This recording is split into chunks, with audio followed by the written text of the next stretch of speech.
Ouvir vocês cantando e louvando a Deus espontaneamente nesses momentos me encheu de muita alegria e de gratidão, e eu disse no meu coração: Deus, para mim, já pode encerrar. Porque tua presença está entre nós.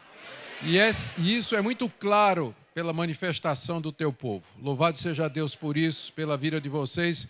Estou me sentindo bem pequenininho para trazer a palavra de Deus a vocês nessa noite, depois dessa demonstração de confiança, de alegria, diante das dificuldades que vocês expressaram. Louvado seja o nome de Deus pela vida de vocês.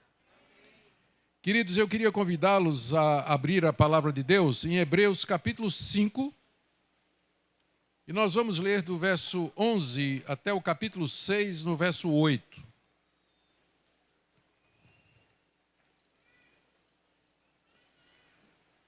Hebreus capítulo 5, do verso 11 até o capítulo 6, no verso 8. A esse respeito, temos muitas coisas que dizer e difíceis de explicar, porquanto vos tendes tornado tardios em ouvir. Pois com efeito, quando devias ser mestres, atendendo ao tempo decorrido, tendes novamente necessidade de alguém que vos ensine de novo quais são os princípios elementares dos oráculos de Deus. Assim vos tornastes como necessitados de leite e não de alimento sólido. Ora, todo aquele que se alimenta de leite é inexperiente na palavra da justiça, porque é criança. Mas o alimento sólido é para os adultos, para aqueles que pela prática têm as suas faculdades exercitadas para discernir não somente o bem, mas também o mal.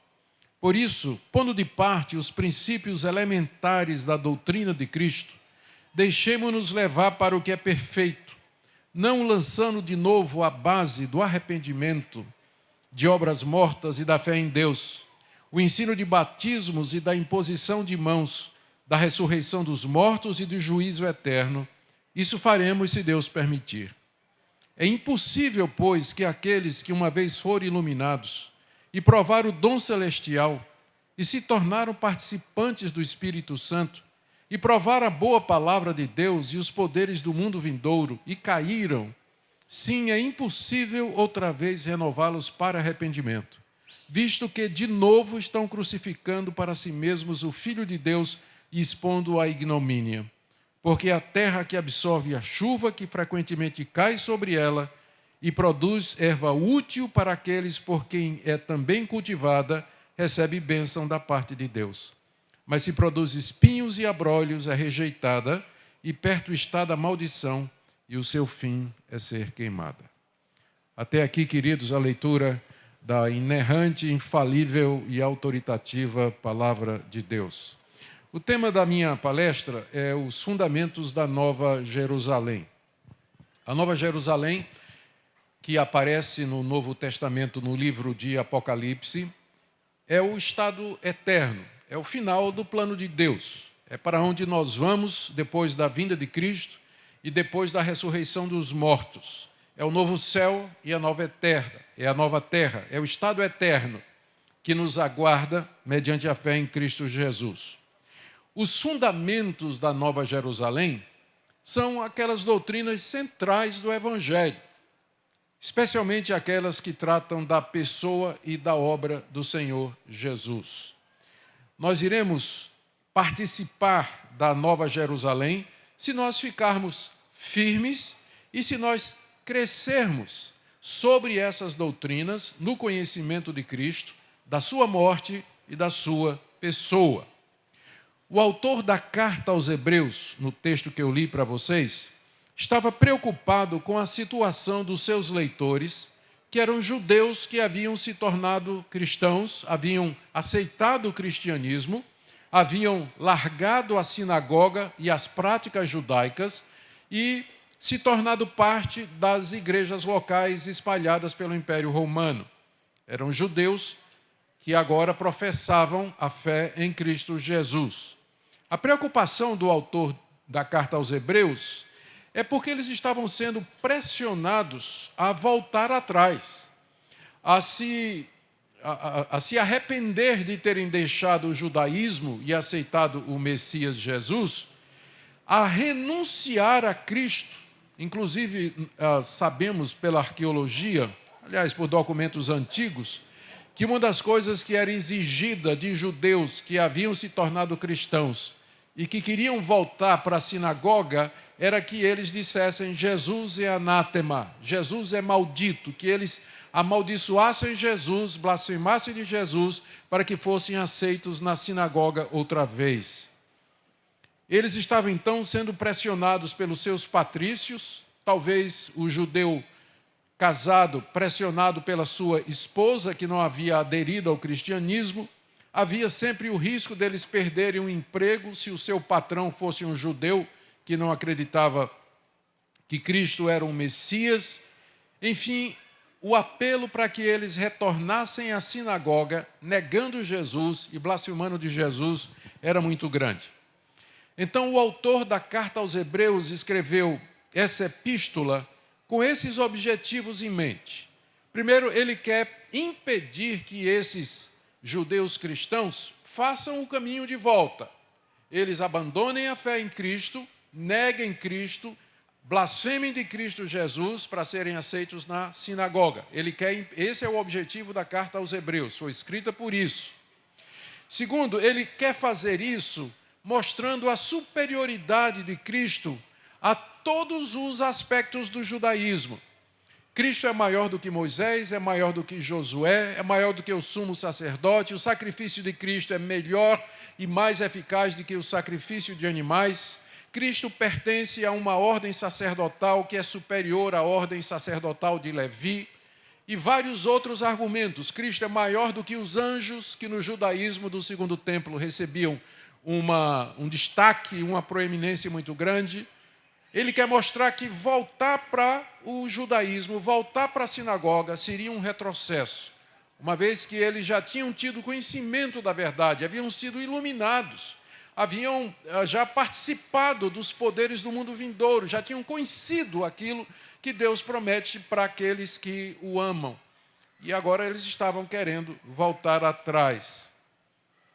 O autor da carta aos Hebreus, então, especificamente no texto que eu li agora para vocês, ele pressiona aqueles irmãos a prosseguir, a não ficar nos fundamentos da Nova Jerusalém, a não ficar naquelas doutrinas básicas que estão na porta de entrada do cristianismo, mas que eles prosseguissem, que eles fossem até a maturidade, a perfeição, que é o alvo de Deus para nós aqui nesse mundo.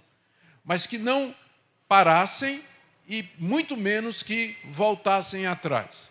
E com o objetivo de convencê-los a não voltar atrás, com todas aquelas atitudes que eu já mencionei que eram exigidas, especialmente aquela de negar a Cristo e blasfemar o nome dele, ele mostra, primeiro, quais as consequências deles terem se tornado tardios em ouvir a palavra de Deus. Eles já deviam ter sido mestres pelo tempo decorrido, mas agora já alguns anos se passaram e eles estavam presos no maternal, quando já deviam ter avançado para o mestrado e se tornado professores e mestres do Evangelho. Quais são as consequências deles terem feito isso? Isso aí nós vamos ver do verso 11 até o verso 14. No capítulo 6, de 1 a 3, o nosso autor faz uma exortação para que eles prossigam, para que eles avancem na fé, em vez de ficar nos fundamentos, em vez de ficar nos princípios elementares, que eles prosseguissem para aquelas coisas mais profundas a respeito de Cristo, da sua pessoa, da sua obra, do Evangelho, enfim. E por último, ele faz uma advertência muito severa, que vai do verso 4 até o verso 8, que se eles voltassem atrás, se eles voltassem para a sinagoga, negando a Jesus, blasfemando de Cristo e, portanto, apostatando, não haveria mais possibilidade de renová-los para a salvação. Não haveria mais possibilidade de retorno, porque isso significaria crucificar Jesus outra vez. E então ele faz uma analogia da situação dessas pessoas com a terra que absorve a chuva, produz fruto, e a outra terra nas mesmas condições que produz espinhos e abrolhos e que está perto de ser queimada. É uma passagem difícil, ela é conhecida pelo tom polêmico com que os comentaristas discutem o seu significado, mas eu entendo que uma vez que nós lermos no contexto, lembrando da situação, a passagem se torna clara suficientemente para nós, para ouvirmos o apelo que está sendo feito aqui e que vale para nós hoje da mesma forma.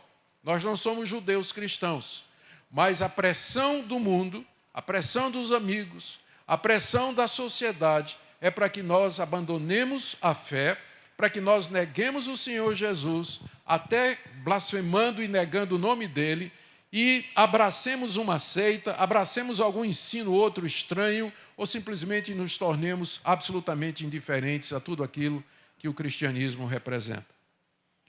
Meu tema, como eu disse, é os fundamentos da Nova Jerusalém.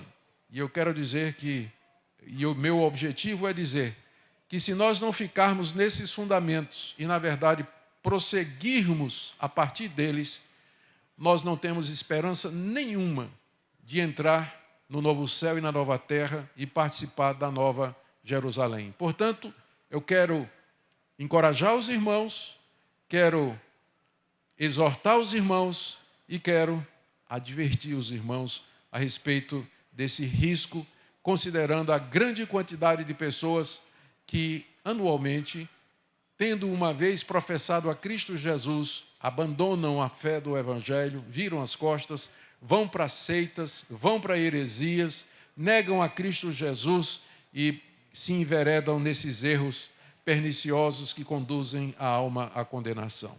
Que Deus tenha misericórdia de nós e nos ajude a entender a sua palavra e aplicar essa palavra ao nosso coração. Amém? Esta mensagem foi gravada durante o evento da Consciência Cristã e faz parte de uma série de outras mensagens que estão disponíveis no Bless, uma plataforma de estudos bíblicos focada em te auxiliar na sua jornada de fé. Acesse o link que está na descrição e saiba mais. Então, em primeiro lugar, o nosso autor fala das consequências dos seus leitores, aqueles judeus cristãos, de serem lentos para ouvir a palavra de Deus e aprender a palavra de Deus, aí do verso 11 até o verso 14. Quais são as consequências quando os membros da igreja, que estão debaixo do ministério de um pastor fiel, que ensina a palavra de Deus, mas eles são lentos para ouvir, lentos para aprender e para colocar em prática? Primeiro, dificulta o trabalho dos mestres. Verso 11. A esse respeito, temos muita coisa que dizer e difíceis de explicar, porque vocês se tornaram lentos para ouvir. O autor da carta aos Hebreus tinha muita coisa para dizer a eles. Na verdade, ele tinha começado no capítulo 5 a fazer uma exposição da pessoa de Cristo e como sacerdote, algo que não é feito em nenhuma outra carta do Novo Testamento. Mas Cristo como sumo sacerdote que intercede por nós somente na carta aos Hebreus. E ele tinha começado a fazer essa exposição aqui, que ele vai até o capítulo 7, fazendo essa exposição. E ele parou para dizer: eu só não consigo falar mais profundamente a respeito de Cristo e da obra dele para vocês, porque vocês são devagar para aprender. Vocês são devagar para ouvir. Há uma indisposição no coração de vocês para ouvir a palavra de Deus, o bom ensino, colocar no coração, praticar, se apropriar dele pela fé. São coisas difíceis de explicar. Literalmente, a expressão aqui, coisas difíceis de explicar, é coisas difíceis de interpretar. Porque a base do autor da carta aos Hebreus é o Antigo Testamento. Então ele está dizendo que no Antigo Testamento tem passagens que são difíceis de interpretar. Elas falam de Cristo. Por exemplo, ele tinha começado a falar aqui de Cristo como sendo da ordem de Melquisedeque, coisa que não é falada em nenhuma outra parte do Novo Testamento. Então é baseado numa interpretação lá de Gênesis e dos Salmos. Não é uma exegese, não é uma interpretação fácil. É difícil fazer isso. E mais difícil ainda é quando a audiência, os cristãos, não estão dispostos a se debruçar sobre a palavra de Deus, estudar com minúcias, com detalhes, para avançar no conhecimento de Cristo. Então, a primeira consequência é essa: dificulta o trabalho dos pastores. Quando a igreja é lerda para ouvir, ela demora em colocar a verdade de Deus em prática e a seguir a orientação que está na palavra de Deus, porque tem muita coisa difícil na Bíblia, muita coisa profunda, especialmente sobre a pessoa de Cristo e a sua obra. A segunda consequência é que há um retrocesso espiritual. Veja como ele diz no verso 12: com efeito, quando vocês deveriam ser mestres, atendendo ao tempo decorrido, vocês se tornaram novamente necessitados de que alguém ensine de novo quais são os fundamentos da Nova Jerusalém, quais são os princípios elementares dos oráculos de Deus. E se vocês se tornaram como necessitados de leite e não de alimento sólido. Já fazia alguns anos que esses judeus tinham abraçado o cristianismo. Já fazia alguns anos que eles estavam sentados nas suas igrejas, debaixo do ministério de homens fiéis, que expunham a palavra de Deus. Mas apesar de decorridos todos esses anos, eles ainda estavam no beabá. Eles ainda estavam no que ele chama aqui, princípios elementares dos oráculos de Deus. Os oráculos de Deus são as escrituras sagradas, através das quais Deus fala. Um oráculo no mundo do Antigo Oriente era um profeta ou uma profetisa que era o porta-voz de algum deus. A mais conhecida da época era a profetisa da ilha de Delfos, que era a porta-voz do deus Hermes ou Mercúrio, que era o deus mensageiro. Era o oráculo mais conhecido. Nós não temos oráculos humanos. Nós temos a Bíblia, que é a palavra de Deus, e por onde Deus nos fala. Se você quer saber a vontade de Deus, quer ouvir a vontade de Deus, você tem que prestar atenção aos princípios elementares dos oráculos de Deus. Você tem que estudar a palavra de Deus, ouvir a palavra de Deus, receber a palavra de Deus para que você possa crescer. Então, o que acontece quando os crentes são lerdos para ouvir e apreender a palavra de Deus? É que eles se tornam necessitados de voltar para o banco maternal, vai voltar para o departamento infantil, para aprender do zero de novo. Não somente dar trabalho na igreja, mas ele tem que voltar para aprender os princípios elementares dos oráculos de Deus. De novo vai ter que ser ensinados. Esse é o desânimo do autor da carta aos Hebreus. Ele tem tanta coisa para falar de Cristo, mas ele diz: eu não sei se vocês vão conseguir me acompanhar, porque o que eu tenho é difícil de entender, difícil de interpretar, e vocês se tornaram como alguém que precisa do básico, né, de fazer o trabalho básico mais uma vez. Vocês se tornaram como crianças. Final do verso 12.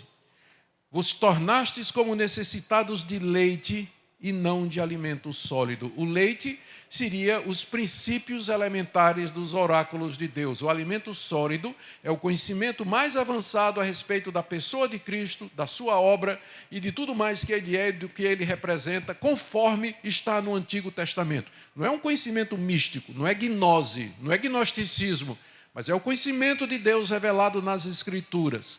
E para acessar o qual é necessário que nós sejamos, nas palavras ditas aqui, não sejamos tardios para ouvir, mas dispostos a aprender a palavra de Deus.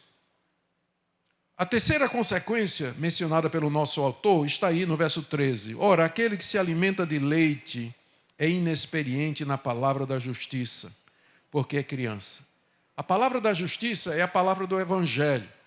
É a escritura do Antigo Testamento, a escritura do Novo Testamento é chamada de palavra da justiça porque é aqui que nós aprendemos como Deus justifica o pecador. É a palavra que traz a justiça de Deus até nós para a salvação e redenção do pecador. Quem se alimenta de leite, quem fica o tempo todo mastigando as mesmas coisas, aquelas coisas básicas, ele é como uma criança. ele se alimenta de leite e ele é inexperiente. E aí é o medo do autor da carta aos Hebreus, exatamente por que ele está preocupado? Porque esses cristãos estavam sob perigo, eles estavam sob pressão, estavam sendo pressionados a voltar à glória do judaísmo, aos sacrifícios feitos no templo, à ordem sacerdotal, todo aquele intrincado sistema de cerimônias que foi revelado na antiga aliança, que já se cumpriu em Cristo. Mas os judeus estavam querendo chamá-los de volta a participar daquilo ali. E a preocupação do autor da carta aos Hebreus é que eles acabariam cedendo. Alguns já tinham voltado, alguns já tinham negado e blasfemado Cristo e voltado para a sinagoga. E a razão é que eles não tinham o fundamento, eles estavam no que é básico, eles não haviam crescido, não haviam amadurecido. E, irmãos, isso está acontecendo o tempo todo. Pessoas que descobriram o Evangelho, que demonstram uma certa alegria, até um grande entusiasmo pelo Evangelho, frequenta a igreja durante 2, 3 anos e quando você procura, ele está na seita. Ele está numa seita, ele abandonou, foi embora. Não foi discipulado, não foi instruído, não tinha interesse, era só no oba-oba, era só louvorzão, era só campanha, era só isso, aquilo, outro, mas doutrina, um ensino bíblico sólido, não teve resultado. Chega o falso mestre, engana com o erro, com a mentira e leva ele embora. Por quê? Porque ele é inexperiente na palavra da justiça. Inexperiente. Olha como é que ele diz no verso 14, a quarta consequência: o alimento sólido é para os adultos, que pela prática têm suas faculdades exercitadas para discernir não somente o bem, mas também o mal. Esse é o ideal de Deus para nós, a maturidade cristã consiste nisso. Você chegar num ponto em que você consegue dizer, isso aqui está certo, isso aqui está errado. Isso aqui é o bem e isso aqui é o mal. E não só em termos morais, mas também em termos doutrinários. Isso aqui é um erro teológico, isso aqui é a verdade de Deus. E esse discernimento do bem e do mal, do certo e do errado, da verdade e da mentira, acontece porque as pessoas são tardios em ouvir a palavra de Deus, como está dito aqui no verso 11. Vocês já deviam ser mestres, ensinando outra pessoa, mas agora vocês têm que voltar como crianças, lá para o maternal, para beber leite. Estou preocupado com vocês, porque vocês estão sendo pressionados para voltar para a sinagoga, e vocês não sabem como argumentar com esse pessoal. Porque eles vão dizer, nós temos um sistema de sacerdócio superior e perfeito, e você tem que entrar dizendo, não, mas Cristo é sacerdote segundo a ordem de Melquisedeque. Nunca ouvi falar disso. E aí não tem argumento. Eu acho que já contei isso até aqui na Consciência, mas vou contar de novo. Um dia recebi um Twitter de uma mulher dizendo, meus 2 pregadores prediletos, Edir Macedo e Augusto Nicodemos.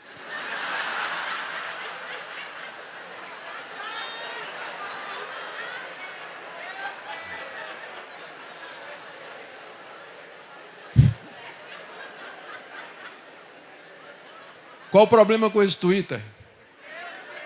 Falta de discernimento entre o bem e o mal, entre o certo e o errado.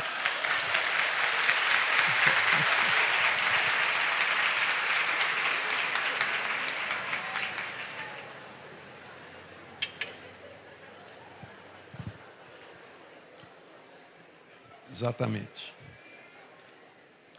Vamos para a segunda parte, então, do que o nosso autor está dizendo aqui. A primeira parte, ele está mostrando as consequências de você parar nos fundamentos da Nova Jerusalém, de você ficar no beabá, no leite. Ele mostrou aqui quais são as consequências. E agora, na segunda parte, ele faz uma exortação para que os seus leitores progridam, eles avancem além dos fundamentos. Por isso, verso 1 do capítulo 6, pondo de parte os princípios elementares da doutrina de Cristo, tudo isso que eu falei até agora, pondo de parte os princípios elementares da doutrina de Cristo. Quando ele diz pondo de parte, não quer dizer assim, esquece. Não, ele está dizendo, indo além dos princípios elementares da doutrina de Cristo, deixemo-nos levar para o que é perfeito. Então, aqui está a exortação dele. Irmãos, vamos ultrapassar o primeiro ano, onde nós aprendemos o que ele chama aqui, os princípios elementares da doutrina de Cristo. Que Cristo é o Filho de Deus, que Ele é o Salvador, que Ele é o Messias, que Ele morreu na cruz pelos nossos pecados. Tudo isso é considerado como sendo o básico. Então vamos prosseguir para o que é perfeito, ou seja, para que nós tenhamos um conhecimento maduro a respeito de Cristo, quem Ele é, sua obra, e que isso influencie as nossas decisões, as nossas escolhas, aquilo que nós fazemos no nosso dia a dia, para que nos tornemos cristãos maduros, discernindo entre o bem e o mal. Então vamos prosseguir, meus irmãos. Ninguém nunca vai chegar no ponto em que essa exortação não é necessária para ele. Você nunca vai chegar. Um ponto em que você diga assim, eu não tenho mais para onde me deixar levar em termos doutrinários, morais e éticos, porque eu já alcancei a plenitude. Não. Você nunca vai chegar nesse ponto. Mas a pessoa de Cristo é inesgotável. Nele estão escondidos todos os tesouros da sabedoria e na ciência, porque aprove a Deus que residisse nele toda a plenitude. Você acha que você pode esgotar o conhecimento, a beleza, a glória do Rei dos Reis, do Senhor Jesus, aqui nessa vida? Nós vamos continuar a fazer isso a eternidade afora, a conhecê-lo, glorificá-lo, adorá-lo. O encorajamento aqui é a esse, se dedique, irmão, se dedique, estude a palavra, se submeta à palavra, fique debaixo do ministério de homens de Deus que ensinam a Bíblia e que não ficam contando histórias engraçadas, pedindo dinheiro, fazendo campanha, esse tipo de coisa aí. Não, mas gente que vai lhe ensinar a respeito do Salvador, a respeito de Deus e do seu Filho Jesus e do bendito Espírito Santo. Então, ultrapassando, avançando além dos princípios elementares da doutrina de Cristo, vamos para o que é perfeito, não lançando a base de novo ao padrão, ao que ele considera princípio elementar. Não lançando de novo a base do arrependimento de obras mortas, isso é básico. Obras mortas porque elas conduzem à morte, o salário do pecado é a morte. Para entrar na Nova Jerusalém, um dos fundamentos é o arrependimento. Nós temos que nos arrepender das nossas obras mortas. Temos que pedir perdão a Deus por elas. Temos que nos converter delas. Temos que nos abandonar. Isso é básico. Vocês não precisam ser ensinados de novo sobre isso, porque isso está no ponto de entrada do cristianismo. Quando Jesus começou a pregar o Evangelho, qual foi a mensagem dele? Arrependei-vos, porque é chegado o reino de Deus. Arrependei-vos e crede no Evangelho, que é o segundo ponto, não é?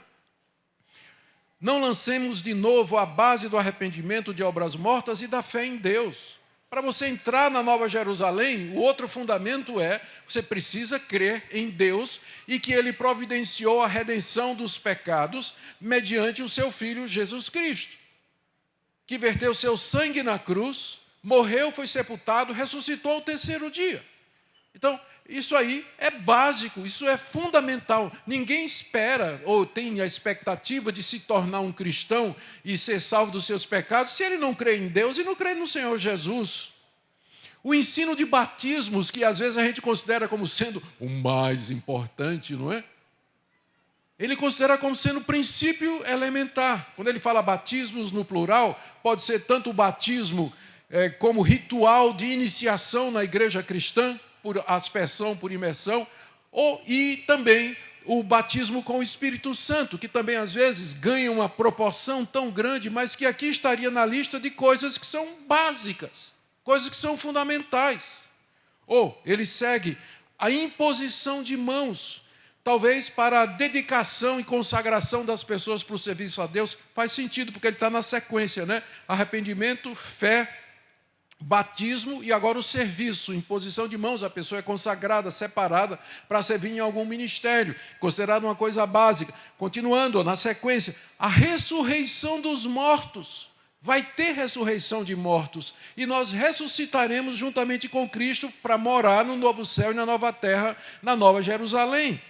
O juízo eterno de Deus que vai determinar quem vai morar na nova Jerusalém, quem vai entrar no estado eterno de glória ou quem vai sofrer eternamente no inferno e no lago de fogo. Tudo isso é considerado pelo autor da carta aos Hebreus como a base, né? Ele diz assim, não lançando de novo a base do arrependimento, da fé em Deus, do batismo, imposição, da ressurreição dos mortos e do juízo eterno. Em vez disso, irmãos, ou a partir disso, construindo em cima disso, vamos prosseguir para a perfeição. Vamos prosseguir para a perfeição. Então, o crente, ele sempre está aprendendo, ele sempre está crescendo. A base é isso aqui, esses são os fundamentos. A partir daqui, ele vai crescer. Tem muita coisa para aprender, muita coisa para mudar na sua vida. Nos seus relacionamentos, no seu namoro, na sua família, no seu casamento, no seu trabalho, na sua escola, sempre podemos prosseguir. E isso faremos, ele diz no verso 3, se Deus permitir, porque ele sabe que se não for pela graça de Deus, se não for pela misericórdia de Deus, estas coisas não vão acontecer. Essas coisas não vão acontecer. Você tem aqui essa mistura maravilhosa que tem na Bíblia. Por um lado, a minha responsabilidade. Deus não vai fazer isso em meu lugar. De eu me arrepender, de eu crer, de eu abandonar o pecado. Deus me dá a graça, Deus me dá o poder para fazer isso, mas é minha responsabilidade fazer isso. E uma vez que eu fiz, eu olho para trás e digo, só fiz porque Deus permitiu. Só fiz pela graça de Deus. Pela misericórdia de Deus, porque no final toda a glória tem que ser dele, não sua, nem minha. Se Deus permitir, nós faremos esse tipo de coisa.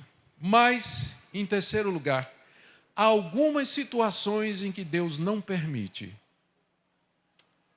E aqui vem uma advertência severa, do verso 4 até o verso 8.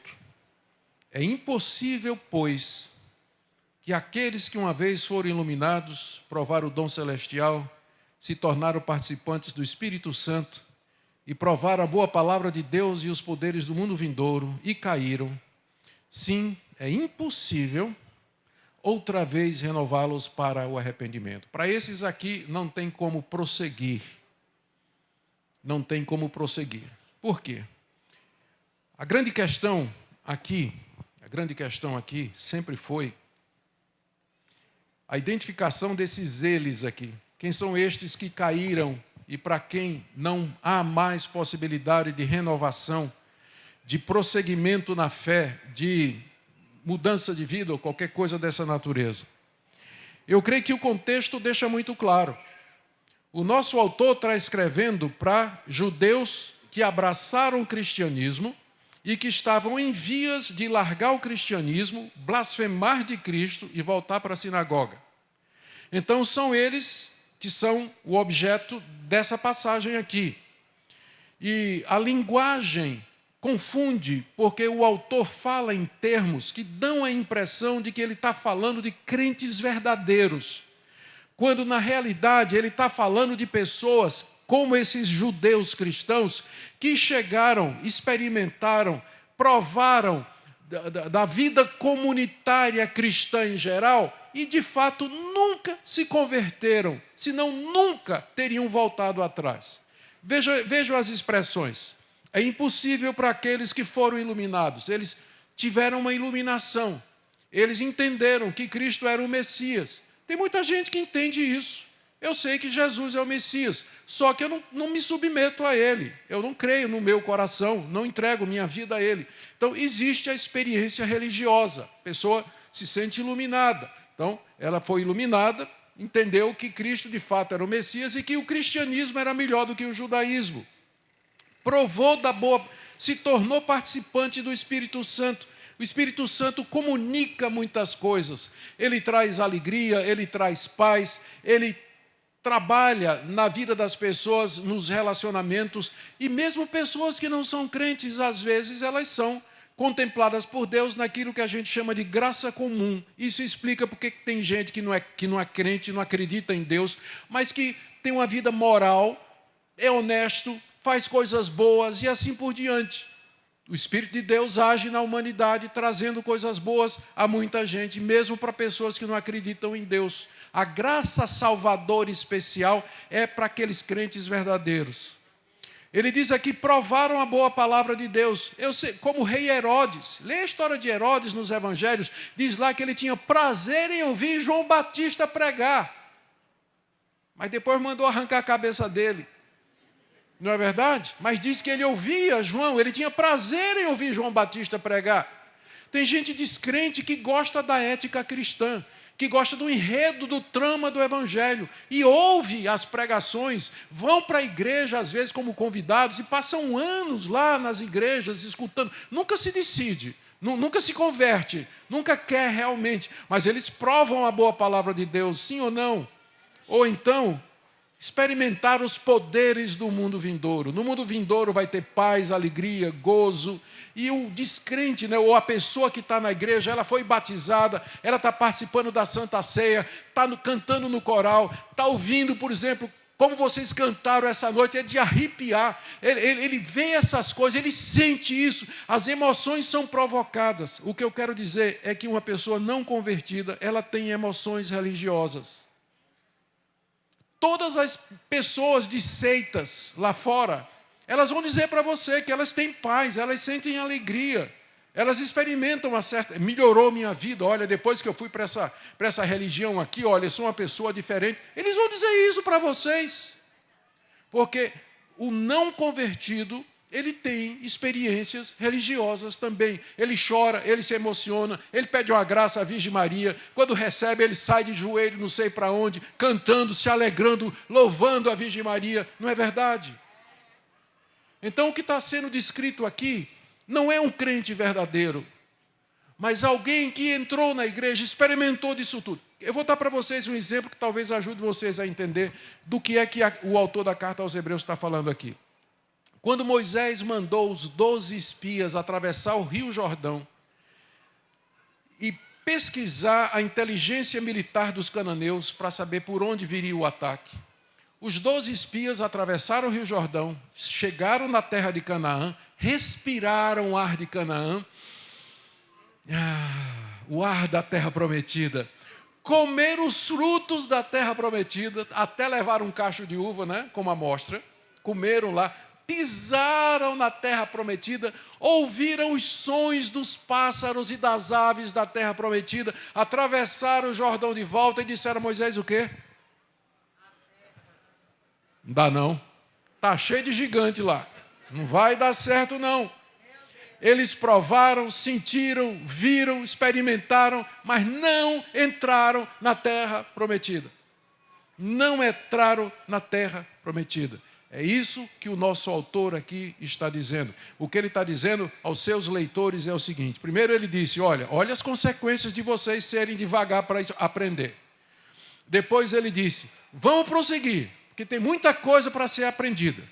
E agora ele faz uma advertência. Ele diz, porque se vocês não prosseguirem, se vocês cederem à tentação e vocês caírem aqui seria, a gente chama de apostasia. Se vocês negarem a Cristo, blasfemarem a Cristo, voltarem para a sinagoga, depois de tudo que vocês passaram, já não resta mais possibilidade de arrependimento, de mudança, de renovação, mas certamente a destruição de vocês se aproxima. Queridos, que aviso sério,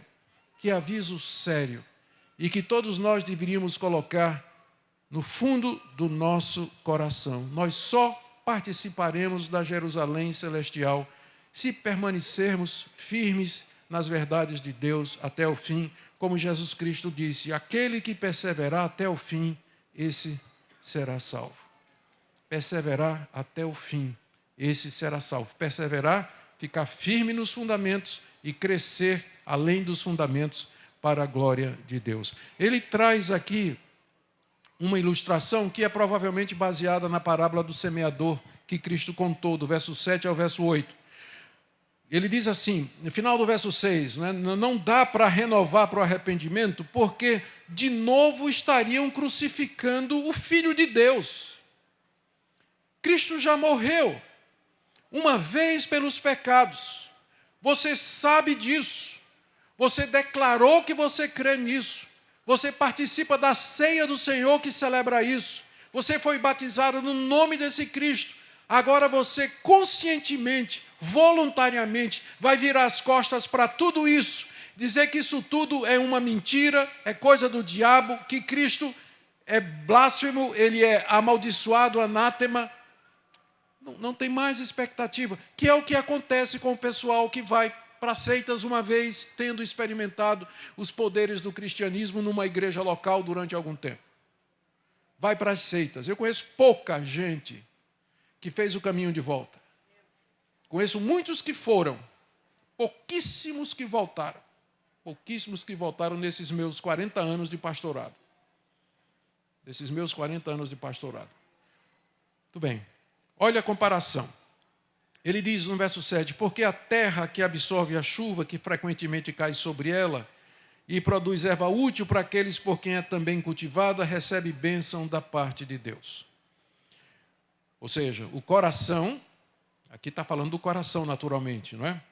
Pensando na parábola que Cristo contou, parábola do semeador. O coração que recebe, que é regado, que é cultivado, onde a palavra de Deus foi plantada. Essa palavra, essa semente, ela cresce e produz fruto, ela recebe bênção da parte de Deus, recebe a vida eterna. É como o seu coração tem que ser receptivo, aberto, para que você possa prosseguir, crescer e caminhar. Mas, se você receber toda essa bênção, chuva do céu, você é regado, você foi pastoreado, você foi cuidado, você foi ensinado, mas no final o que você produziu foi espinhos e abrolhos, perto está da maldição e o seu fim era ser queimada. O autor da carta aos Hebreus está citando Gênesis capítulo 3, 17 a 18, quando, depois da queda do homem, Deus disse a Adão, maldita é a terra por tua causa, ela te produzirá espinhos e abrolhos. Assim é o coração daquele que volta atrás, que não permanece nos fundamentos da Nova Jerusalém e não prossegue nesses fundamentos para a plena entrada na cidade celestial. Deixe-me fazer algumas aplicações para terminar aqui. Primeiro, eu quero falar para você, eu queria que você prestasse atenção aqui. Eu queria falar para você que está parado nos fundamentos há muitos anos. Você que já é crente há muitos anos, mas que não houve nenhum crescimento significativo na sua vida nesses últimos anos. Você que, apesar do tempo decorrido como membro de uma igreja, não demonstra qualquer alteração de mudança em hábitos antigos, que são reconhecidamente pecaminosos e contra a palavra de Deus. Já faz anos que você está na igreja, mas é a mesma coisa. Você não pode dizer que conhece mais a Deus, você não pode dizer que conhece mais o Senhor Jesus, que você hoje é mais maduro espiritualmente, que você tem mais discernimento espiritual entre o bem e o mal. Eu trago para você essa palavra de advertência. Primeiro, descubra o motivo para isso. O motivo pode ser muito bem uma falsa segurança. Talvez você pense que você é convertido, mas talvez você não seja. Judas fez todos os milagres. Andou 3 anos com os discípulos de Jesus. Pregou a palavra de vila em vila, conforme era mandado por Jesus, enviando os discípulos de 2 a 2. Mas ele não era de Deus, ele não era convertido. Examine o seu coração. De fato você crê no Senhor Jesus, você está arrependido dos seus pecados, você odeia o pecado, quer fazer a vontade de Deus, você ama o Senhor Jesus de todo o seu coração, você está disposto a renunciar a qualquer coisa para fazer a vontade dEle, andar no caminho dEle. Confesse, ouça e acolha a palavra de Deus e prossiga. Você que tem tantos anos de profissão de fé no cristianismo, mas que não aparenta, não apresenta de fato uma mudança de vida, uma transformação ou uma vida que identifique você claramente como cristão. Minha segunda palavra é para aqueles que estão aqui nessa noite e que têm prosseguido, graças a Deus, e que têm crescido a partir do fundamento e que podem explicar a razão da sua fé, que são capazes de discernir entre o bem e o mal, moralmente falando, e entre o certo e o errado, doutrinariamente falando. Louvado seja Deus por essas pessoas. Mas não se feche no seu conhecimento e na sua experiência. Compartilhe, ajude novos convertidos, discipule alguém. Cuidado com a vaidade. Isso pode subir para a cabeça. Mas seja uma bênção na vida de outras pessoas, porque tem muito crente novo, muita gente nova chegando, que precisa de ajuda, precisa do referencial e do exemplo de crentes maduros, do exemplo, do modelo de crentes maduros, para que possa seguir a vida cristã. A minha terceira palavra é para aqueles que estão aqui nessa noite, que vieram aqui nessa noite, e que estão sendo tentados e têm contemplado a possibilidade de abandonar a profissão de fé cristã. Se você está aqui nessa noite e você veio com dúvidas no seu coração, e você já conhece a verdade do Evangelho, talvez você até já foi batizado, participou da ceia do Senhor, já esteve na comunhão dos santos, na igreja, de alguma forma experimentou a doçura da vida cristã, os efeitos da vida cristã que ela produz nos verdadeiros crentes e nos que estão próximos. Mas você está pensando na possibilidade de abandonar tudo isso. Talvez um caso, uma mulher que apareceu na sua vida. Talvez uma proposta de um negócio completamente ilícito, e você sabe que você vai ter que negar Jesus. Você vai ter que abandonar os princípios cristãos. Talvez um falso mestre está indo visitando você na sua casa. E ele está trazendo uma outra doutrina que não é a doutrina de Cristo. Está dizendo para você que Jesus não é Deus. Está dizendo a você que além de Jesus você tem que praticar algum tipo de obra, fazer algum tipo de ritual religioso, que a simples fé em Cristo não justifica pecadores, mas algo precisa ser acrescentado. Se o falso profeta está lhe assediando, você veio nessa noite, está aqui, eu queria que você refletisse em tudo que foi dito pelo autor da carta aos Hebreus, especialmente do verso 4 até o verso 8, a respeito daqueles que caíram após terem experimentado e tido conhecimento da verdade do Evangelho. Que não há possibilidade de retorno. Uma vez que você cruzou essa linha e você voltou atrás nessas condições, de acordo com o que está escrito aqui na minha Bíblia, não existe possibilidade de você voltar. Que seriedade, que gravidade.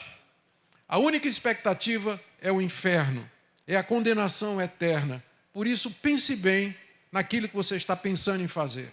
Pense bem nisso aí. E, por último, uma palavra, porque sempre as pessoas me perguntam qual a diferença entre o desviado e o apóstata. Uma palavra a você que está aqui nessa noite e que saiu da igreja. Você ficou aborrecido com a igreja, você ficou aborrecido com alguém na igreja, você achou que todo mundo na igreja é hipócrita, você não está mais se congregando com ninguém, você saiu, simplesmente resolveu viver sua vida, você abandonou a prática da vida cristã e, num certo sentido, até o evangelho mesmo, mas você nunca blasfemou contra Jesus, você nunca negou que ele é o Filho de Deus, você nunca proferiu contra ele, contra Deus e contra o Espírito Santo insultos e coisas blasfemas e profanas. E você também não está seguindo nenhuma seita religiosa ou um erro pernicioso. Não é disso que o texto está falando. Eu fui criado na igreja presbiteriana. Eu tive como pastor vários expositores bíblicos muito bem preparados. Cresci ouvindo boa teologia. A teologia que eu tenho até o dia de hoje. Aos 16 anos de idade, abandonei a igreja, atraído pelo mundo, pelos meus amigos, que queriam ir para festa, farra, bebida e mais outras coisas, que eu não vou nem falar aqui, e nas quais eu vivi até os 23 anos de idade. Quando um dia Deus me chamou, mudou minha vida até o dia de hoje, 40 anos, vida mudada e transformada e crescendo, e contando. Então, no tempo que eu estava fora da igreja, eu me lembro que às vezes eu orava. Eu não ia mais para a igreja, não queria saber mais de Cristo. Se os pastores vinham falar comigo, Augusto está desviado, vamos lá ver se ganha ele de volta para Jesus. Eu nem recebia em casa, não queria saber. Mas às vezes, de noite, antes de dormir, eu falava com Deus. Em momentos difíceis, eu pensava em Deus. Alguns amigos meus cometeram crimes, coisa séria, que alguma coisa me impedia de fazer. Alguma coisa me impedia de ir para o fundo do poço tão profundamente como eles foram. Eu era um desviado, eu não era um apóstata. Eu não sei se vocês perceberam a diferença. Então, se você está nessa condição de desviado, a oportunidade de você voltar, de você retornar mediante arrependimento, confissão dos seus pecados, reconciliação com Deus e uma profissão pública do seu erro e do seu retorno ao lar, que é a igreja de Cristo aqui nesse mundo. Queridos, que Deus queira nos ajudar, que Deus nos ajude nessa época de tanta seita, de tanto engano, de tanta mentira, fomentado inclusive pelas redes sociais. Onde você se encontra nessa noite? Onde você está nessa noite? Essa é a palavra que eu queria trazer para vocês. Queria convidá-los a ficar em pé e vamos orar. Se você precisar de ajuda com relação ao seu estado espiritual, Deus tem colocado bons pastores nas igrejas. Há igrejas bíblicas, igrejas que amam a palavra de Deus, pastores que são homens de Deus, que estão prontos para receber você e conversar com você a respeito do seu estado espiritual. Ó Deus querido, nós queremos nessa noite louvar o Teu nome e pedir que o Senhor nos dê a graça de permanecermos firmes nos fundamentos da Nova Jerusalém. Que nós em nenhum momento nos desviemos nem para a direita nem para a esquerda, mas que nós prossigamos para o alvo, Senhor, firmes na fé, professando a Cristo Jesus com alegria. Ajuda-nos a sermos prontos para ouvir a Tua palavra, a crescer no Teu conhecimento e viver para a Tua glória. É o que nós te pedimos. Abençoa cada pessoa que ouviu a Tua palavra essa noite. O Senhor sabe em que situação está o coração de cada uma delas. Ouve a nossa oração, pois nós fazemos em nome de Jesus. Amém. Amém. Obrigado, irmãos. Deus abençoe.